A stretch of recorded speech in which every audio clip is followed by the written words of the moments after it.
ಹೇಳಿದ್ದಾರೆ ಅವರು. ಧನ್ಯವಾದ sir. Okay, thank you. Muniraj. ಅಧ್ಯಕ್ಷ, ಪ್ರಶ್ನೆ ಸಂಖ್ಯೆ 1077 ಮಾನ್ಯ ಉಪಮುಖ್ಯಮಂತ್ರಿಗಳನ್ನ ಕೇಳಬಯಸ್ತಾರೆ. ಒಂದು ಸೆಕೆಂಡ್ ನೆಕ್ಸ್ಟ್ ತಗೊಳ್ತೇನೆ. ಅವ್ರು ಹೋಗಿ ಹೇಳ್ತಾರೆ ಬಂದ.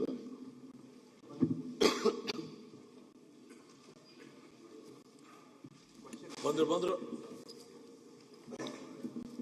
ಪ್ರಶ್ನೆ ಸಂಖ್ಯೆ 1077 ಮಾನ್ಯ ಉಪಮುಖ್ಯಮಂತ್ರಿಗಳನ್ನ ಕೇಳಬಯಸ್ತೇನೆ.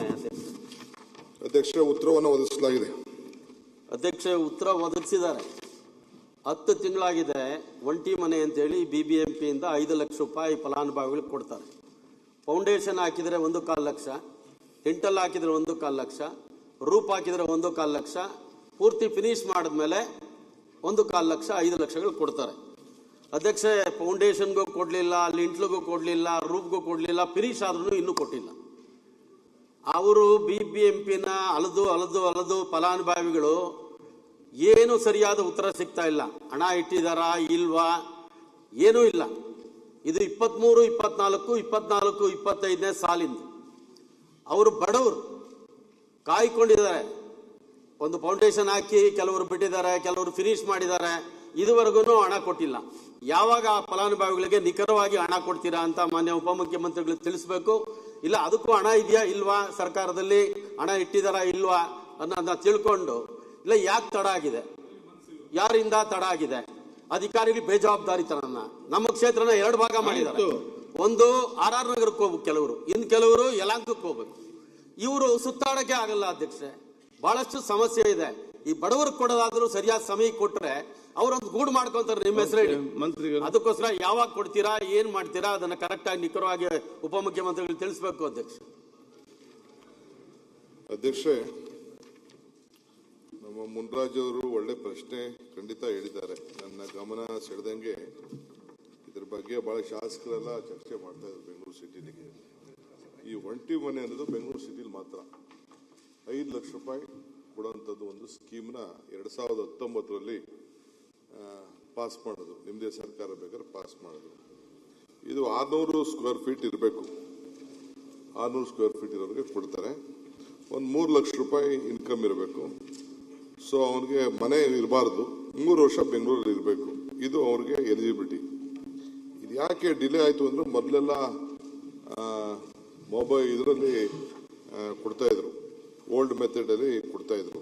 ಈಗ 2022ರಲ್ಲಿ ಏನಾಯ್ತು, ಒಂದು ಆ್ಯಪ್ ಮಾಡೋಂಥ ಒಂದು ಮೊಬೈಲ್ ಆ್ಯಪ್ ಮಾಡೋಂಥ ಒಂದು ಅವಕಾಶ ಆಯಿತು. ಅದು ಜನರಿಗೆ ಗೊತ್ತಾಗಲಿಲ್ಲ. ಪಾಪ ಮೊಬೈಲ್ ಆ್ಯಪಲ್ಲಿ ಏನು ಫೈಲ್ ಮಾಡಬೇಕು, ಮತ್ತೊಂದು ಮಾಡಬೇಕು ಅಂತ ಜನರಿಗೆ ಗೊತ್ತಾಗಲಿಲ್ಲ. ಸೊ ಇದೊಂದು ಟೆಕ್ನಿಕಲ್ ಇಶ್ಯೂ ಇದೆ. ಇದನ್ನು ರಿಸಾಲ್ವ್ ಮಾಡಬೇಕು. ಇದೇನು ಸಮಸ್ಯೆ ಏನಿಲ್ಲ.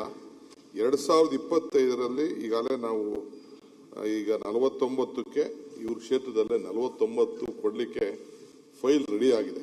164 ಪೈಕಿ ಒಟ್ಟು 1229 ಮನೆಗಳು ಬೆಂಗಳೂರಲ್ಲಿ ಈ ರೀತಿ ಇಂಥ ಪಾಸ್ ಆಗಿದೆ.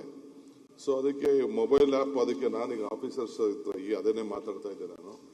ಸೊ ಈಗ ಸದ್ಯಕ್ಕೆ ಮುಂದಕ್ಕೆ ನೋಡೋಣ. ಈಗ ಎಕ್ಸಿಕ್ಯೂಟಿವ್ ಇಂಜಿನಿಯರ್ ಲೆವೆಲಲ್ಲೇ ಆ ಮೊಬೈಲ್ ಆ್ಯಪ್ನ, ಯಾಕೆಂದ್ರೆ ಪಾಪ ಅವ್ರಿಗೆ ಎಜುಕೇಷನ್ ಇರಲ್ಲ. ಅವ್ರಿಗೆಲ್ಲ ಮಾಪ್ ಮಾಡಬೇಕು, ಯಾವ ರೀತಿ ತೋರಿಸ್ಬೇಕು, ಯಾವ ಸ್ಟೇಜಲ್ಲಿ ಕೊಡಬೇಕು ಅನ್ನೋದು ಗೊತ್ತಾಗಲ್ಲ. ಯಾಕೆಂದ್ರೆ ಎಲ್ಲ ಫೋಟೋ ಹಿಡಿಬೇಕು, ವಿಡಿಯೋ ತಗೋಬೇಕು, ಮನೆ ಕಟ್ಟಿದಾನ, ಪಕ್ಕದ ಮನೆ ತೋರಿಸ್ಬಿಟ್ಟವನ, GPS ಮಾಡೋಣ, ಇವೆಲ್ಲ ನೋಡಬೇಕಾಗಿದೆ.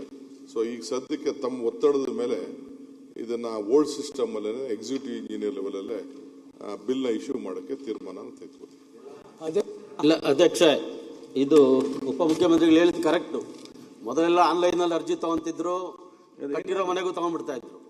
ಈಗೇನಾಗಿದೆ, ಆನ್ಲೈನಲ್ಲಿ ಅರ್ಜಿ ತಗೊಂಡು ಫೌಂಡೇಶನ್ ಹಾಕಿದರೆ ಒಂದು ಕಮಿಟಿ ಮಾಡಿದ್ದಾರೆ ಸೆಲೆಕ್ಟ್ ಮಾಡೋಕ್ಕೆ.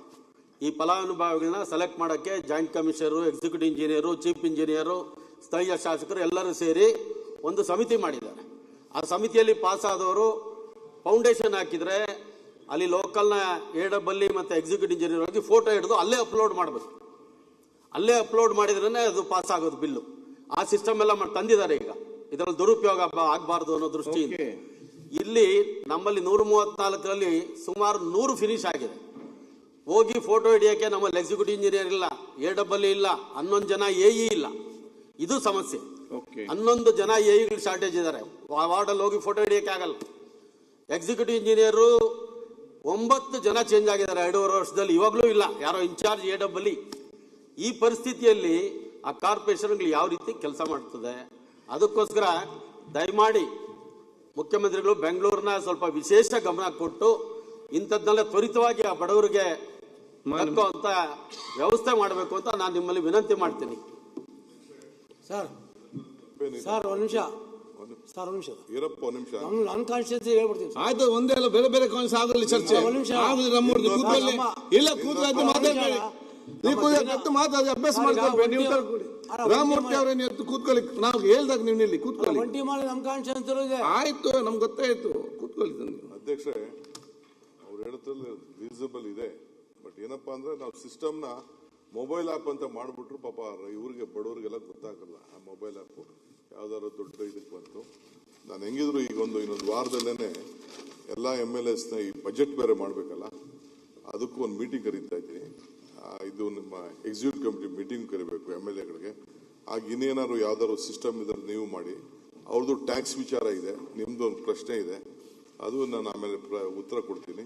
ಖಂಡಿತ ಇದನ್ನು ನಿಮ್ಮನ್ನೂ ಕೇಳಿ ನಿಮ್ಮನ್ನೂ ಸಲಹೆ ಕೊಟ್ಬಿಟ್ಟು ಇದರಲ್ಲಿ ಏನು ರಾಕೆಟ್ ಸೈನ್ಸ್ ಏನಿಲ್ಲ. ನಾವೆಲ್ಲ ಹಳ್ಳಿಲೆಲ್ಲ ಆಶ್ರಮನೆ ಕೊಡ್ಬೇಕಾದ್ರೆ ಒಂದು ಸಿಸ್ಟಮ್ ಏನಿದೆ, ಅದೇ ಸಿಸ್ಟಮ್ನ ನೀವೇ ಮಾಡಿದ್ದೀರಿ 2028 ಮಾಡಿದ್ದೀರಿ. ಸ್ವಲ್ಪ ದುಡ್ಡು ಅಲ್ಲಿ ಕಡಿಮೆ ಇದೆ, ಇಲ್ಲಿ ಸಿಟೀಸ್ ಜಾಸ್ತಿ ಇದೆ. ವಿಲ್ ಕನ್ಸಿಡರ್, ನಿಮ್ದು ಏನು ರಿಕ್ವೆಸ್ಟ್ ಇದೆ ಕನ್ಸಿಡರ್ ಮಾಡಿ ಆದಷ್ಟು ಜಲ್ದಿ ಬಿಲ್ನ ರಿಲೀಸ್ ಮಾಡಿಸೋಕ್ಕೆ ನಾನು ಡೈರೆಕ್ಷನ್ ಕೊಡ್ತೀನಿ. ಜಗದೀಶ್ ಶಿವಗಂಟಿ, ಜಗದೀಶ್ ಶಿವಯ್ಯ ಗುಡಗಂಟಿ.